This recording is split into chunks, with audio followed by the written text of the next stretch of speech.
Hello, good morning, world. How is everyone doing? Look who is in, look who is in. And Zen is inside as well. He's in a cupboard, actually. I would like to tune in today and I would like to talk about what we have coming in a month of December when it comes to planetary aspects and energies we are dealing with. There are quite a few things that I feel like covering. It's been a super busy weekend at the market and for market, Makers Market this weekend. I'll be back to the Satanic Flea Market this Sunday, and before that I have two private events. So there's quite a lot happening in the moment. But I did want to take a second to talk about what we're dealing with energetically as well. The moon is in the sign of Virgo as we speak. It is a beautiful energy for grounding, especially if you do deal with quite a lot and feel like you do need a bit of a base in a way as well. This is why I thought I'll just sit down and ground myself as well, because this helps me to analyze and share and so on. So the first big event we have coming is planetary event, is the new moon in the sign of Sagittarius. We are in a Sag season, so we'll have the moon and the sun in the same sign on the 12th of December. This is quite a significant date for another reason. It is the 12 portal that will be opening. I spoke about those energies in my Instagram post earlier last week. Number one being the number of I am and individuality and creativity and solitude and feeling good with yourself, about yourself, by yourself. And then the number two, which is talking about the unity, about the collaboration, about two opposites getting together and how we create from that place. So this is something to be aware of as well. But let's start with the energies that we have on the table. There is quite a lot of fire. I have 3 cards that have quite fiery energy. On the top of the spread, we have the 7 of Wands, the card that is talking about protecting your beliefs, protecting your energetical space, standing firmly for what you have worked hard for, and really understanding how far you came, and understanding that this is exactly where you should be at this time and place, and go from there. The other card from the Suite of Wands is the 9 of Wands. This is that place of really understanding that there is just a little bit more left for the breakthrough. The next card after the 9 of Wands would be the 10 of Wands, which is that final stage, being done with certain things, energies, situations, leaving that behind, dropping the burden, understanding which energies are yours, which are not. But the 9 of Wands is just a reminder of really holding on for a little bit longer and trusting the process, because the new cycle and new energies are just around the corner.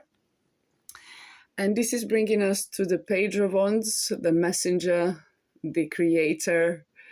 This is very much talking about that Sagittarius energy, the fiery energy of learning, exploring, understanding, all the good stuff. I'm very pleased that my moon is in the sign of Sagittarius, and this is what gives me passion to do what I do. having my sun in Virgo, these two energies are very, very different. But I guess we should basically appreciate all of this, because at the end of the day, it's all about the balance and how we use those.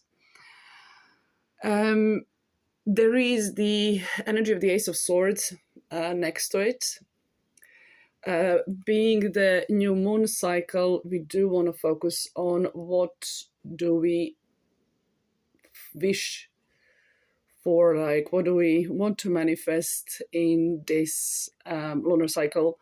We will have the full moon in the sign of Cancer at the end of this month, which is beautiful energy. Those energies that we are dealing with at the moment are not as extreme, so it will be easier to go through it, because the harder work has been already done with the eclipses we had recently. There are two major arcana cards on the table. Let's talk about the Judgment for a second. I do see Judgment card as the karma card as well. This is that moment when we have invested ourselves energetically, emotionally, in any possible way, to a certain extent and to a certain point, and the rest is like the work of the universe in a way. So there is that angelic figure coming from the clouds, coming from the skies, blowing the horn, sending that sound that makes those people rise, right? It is very much the card of awakening, karmic cycles, big cycles, and chapters being closed and a new realization, very much. In the center of the spread, we have the Magician, a beautiful illustration for Anna's deck, Marilyn deck, right? The Magician is the ultimate creator. He is the alchemist. He knows how to use all those elements available, swords being his mind, cups being his emotions, pentacles being the physical plane and 3D reality, and that magic wand, talking about the wand energy again, that he has there as well and knows very well how to use it. With that infinity symbol on the top of the card, we are talking here about our past experiences, past lives, present situation, present knowledge and awareness, and where we are heading to. Which reality do we want to see? The action and decisions we make today will create our future. So it's a very strong card. It's very, very powerful. I do like the energy of the Magician quite a lot. He's the creator, and at the end of the day, with the wisdom and the childlike energy as well. For a long time, I haven't been using my Osho Tarot deck. Osho Tarot, right? The card that came up is the card number 19, called the Innocence. In traditional tarot deck, this card is represented by the sun. The energy of this card is very close to that Sagittarius energy, in a sense of nurturing our inner child and going from that place of innocence and purity, but not being childish in a way, having that wisdom. And you can notice how the page of wands is represented by a younger figure, and with the Innocence card, we have that wise man that has a smile of a child on his face, and so on and so on. Even like those two cards look very similar and familiar. Because like both of these figures have the wisdom, have the knowledge, but they have that spirit of a child within that guides them and keeps them going in a way as well, and exploring and learning. And this is what Sagittarius is all about, being the third fire sign in astrological wheel, the most mature fiery energy you can get after the Aries and Leo, right?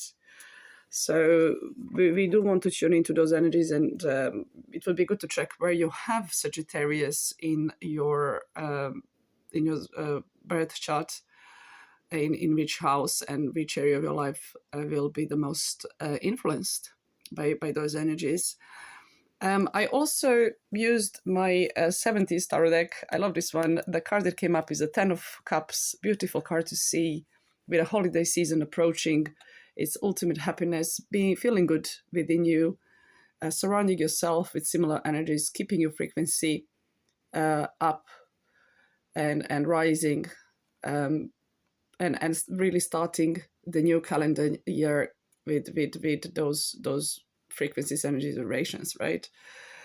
And really leaving behind everything that feels outdated and that you're done with. I will be doing separate video on the energies of the Cancer full moon, which will be just before the end of the year. Really, that will be the last recording for this year. It's been like a beautiful 12 months. This is a time of retrospection as well. We do have the Mercury going retrograde in a couple of days, which we should take the most of this energy as well for just understanding how far we came, and reflecting on all the events that we went through, what we learned, and how to go forward, and how to use all those experiences, and so on and so on. So it is a good time to slow down in a way as well, being sort of like not forced, but expected to move and show up and be there, and so on and so on. So I'm wishing you all a happy new moon and Sagittarius. Have a lovely month of December. Do check my Instagram account for regular posts, for my private events and social events and markets and so on and so on. I do share some interesting stuff there too.